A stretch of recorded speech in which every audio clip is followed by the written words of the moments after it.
అందరికీ నమస్కారం.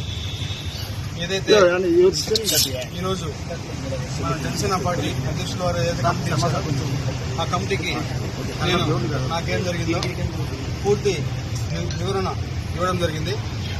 అదేవిధంగా పార్టీ అధ్యక్షులు గౌరవ శ్రీ పవన్ కళ్యాణ్ గారు ఏదైతే రాష్ట్ర ఉప ముఖ్యమంత్రిగా ఉన్నారో ఆయన నిర్ణయం తీసుకుంటారు. ఆయన నిర్ణయం తీసుకున్న తర్వాత నేను మళ్ళీ మరొక మారి ప్రెస్ మీట్ పెట్టి ఇంకా పూర్తిగా ఇస్తా అని చెప్పి మీడియా మిత్రులందరికీ తెలియజేస్తాను. మరొకసారి మీ మీద ఒక కేసు నమోదని తెలిసింది దాని మీద ఇప్పుడేదో కేసు నమోదు ఇప్పుడు కావచ్చు, ముందు కావచ్చు, ఇప్పుడు కావచ్చు, ఇంకా ముందు కావచ్చు, లేకపోతే ఇంకా రాబోయే గంటలు కావచ్చు, రోజులు కావచ్చు, ఎన్ని కేసులైనా ఎదుర్కోవడానికి నేనున్నాను. నేనే ఎదుర్కొంటా. వాళ్ళు 100 కేసులు పెట్టినా కూడా నేను వాళ్ళకి క్లారిటీగా విత్ పిన్ టు పిన్ ఇప్పుడు ఏదైతే కమిటీకి ఇచ్చానో అదే విధంగా నేను మళ్ళా కోర్టుకి కావచ్చు, లేకపోతే ఇంకేదైనా కమిటీకి కావచ్చు, చట్టపరంగానే నిర్ణయాలు తీసుకోవాలని చెప్పి నేను ఈరోజు మీ మీడియా మిత్రులందరికీ తెలియజేస్తాను.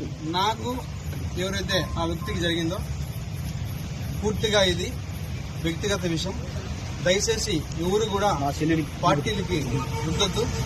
ముఖ్యంగా జనసేన పార్టీ అనే పేరు ఎత్తకుండా వ్యక్తిగత జరిగిన విషయం కాబట్టి వ్యక్తిగతంగానే నేను కమిటీకి సబ్మిట్ చేస్తాను.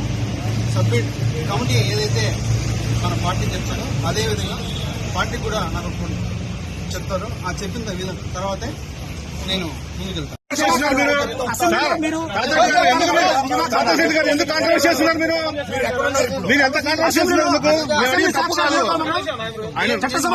సార్ ఆయన మళ్ళీ రెగ్యులర్ గా ఎప్పుడు వస్తున్నారు? చెప్పండి. ఎప్పుడైతే కమిటీ నుంచి పార్టీ నుంచి ఆదేశాలు వస్తాయో మరి అప్పుడే నేను ప్రజల్లోకి వస్తాను. సార్ మీ అసెంబ్లీ వీడియో నిజమా కాదా? అసెంబ్లీ వీడియో మీరు నిజమా కాదని మీరు చూశారు. దానికి కూడా నేను కమిటీకి ఒక క్లారిటీ ఇచ్చాను. ప్రూఫ్స్ కూడా సబ్మిట్ చేశాను.